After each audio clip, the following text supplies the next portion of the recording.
What's up YouTube? My name is Drew and I wanted to share with you the reasons that I personally bought a used Tesla Model S instead of going with a Tesla Model 3.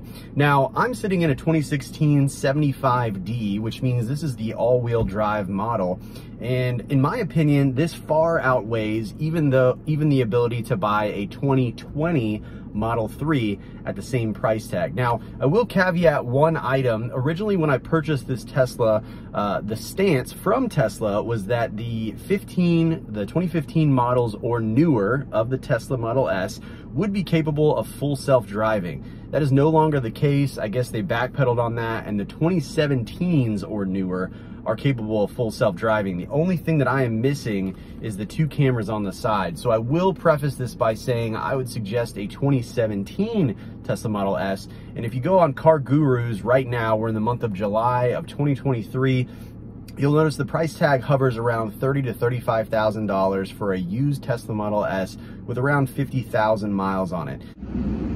Hey y'all, I did want to cut in and clarify something. I mentioned that this did not have the full self-driving capability, but it does have the full autopilot functionality, and that is actually what I think many people initially kind of think of when they think of a Tesla, is the autopilot function. Now, I've always bought used cars my entire life. I typically shoot for something with around 50,000 miles, and I'll carry that all the way through around 150, and then I'll typically upgrade whatever my vehicle is. I've had trucks, I've had cars, and now I have an electric Tesla Model S. So just quickly, want to go through a couple of things that you should consider. I will make this brief.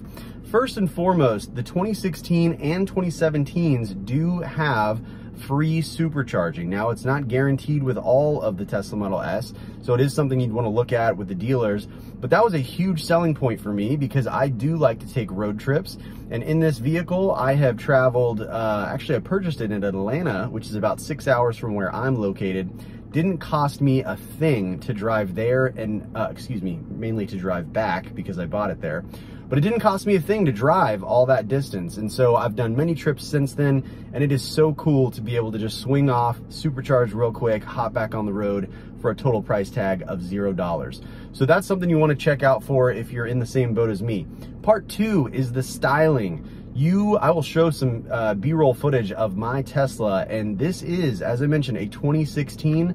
It would shock me if you had the ability to recognize that this was anything older than a 2020. This thing is in pristine condition, and they haven't updated the Tesla Model S body style until I think it was 2021, maybe 2020. It became slightly wider, the wheels became slightly wider, and again, it's a subtle tweak where honestly I only think Tesla owners can notice it. Everyone else that has approached me about my car thinks that it's brand new, which is fantastic. The next thing is actually in terms of the size. So it's no secret the Tesla Model 3 looks smaller, but as someone who has had the ability to drive a Model 3 for a week time frame, not only traveling 3 hours away, but also doing my daily commute, I personally found that while the seat is comfortable, I would actually say the seat is more comfortable than a Tesla Model S. Caveat, depending on who you are, I have some back problems, and so I actually like the sturdier, more bolstered seats of the Tesla Model S versus the Model 3. The Model 3 very much so feels like a recliner. It's extremely soft, and so at the end of my 3-hour trip, my back and my butt was actually starting to hurt. So sizing though, there's much more leg room in terms of the interior space here. And next up is actually in the functionality. So let's caveat it by saying 2017 and newer Tesla Model S quite literally has all the same technology, or I should say capability, as the Model 3s and the Model Ys, all of that new stuff. So you can in fact have full self-driving in your Tesla Model S. It's much sportier. You'll have access potentially to the free supercharging.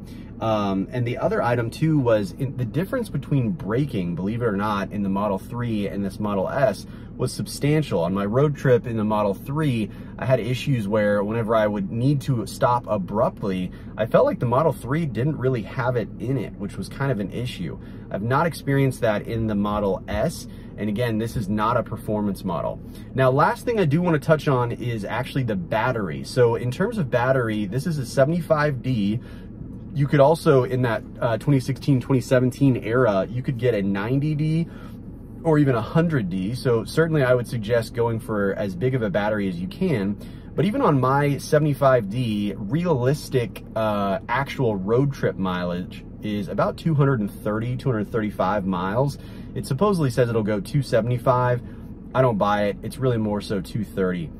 So from a battery standpoint, the Model 3 does reign supreme. However, in terms of supercharging speeds, this car will charge relatively quickly. The Model 3 is a bit quicker, but I find that on the same exact road trip in the Model 3 versus my Model S, I had to sit at the supercharger for about 10 minutes longer in the Model S versus in the Model 3. So in total, it's about 20 minutes of a stop with the Model S to get back on the road, and then in the Model 3, I found it to be about 10 minutes. So that is quick. My typical gas station stops whenever I go in, use the bathroom, get snacks, is about 10 minutes. So it did cause me to sit in the cabin for an additional 10. So that's something to be aware of. But in my opinion, the styling, all of those things that I mentioned are far and away a better buy in terms of getting the Model S versus the Model 3. So those are my thoughts. It would really help me out quite a bit if you could like and subscribe the video. I know people say that all the time, but if you're trying to grow a YouTube channel, it's really important. So please consider doing that. I'm gonna post many, many more videos, not only on my Tesla, but I'm gonna review and share my thoughts on some of the other fun purchases that I've made. I think that I do have kind of a layman's opinion. So with that, I'll let you guys get back to it. Thanks.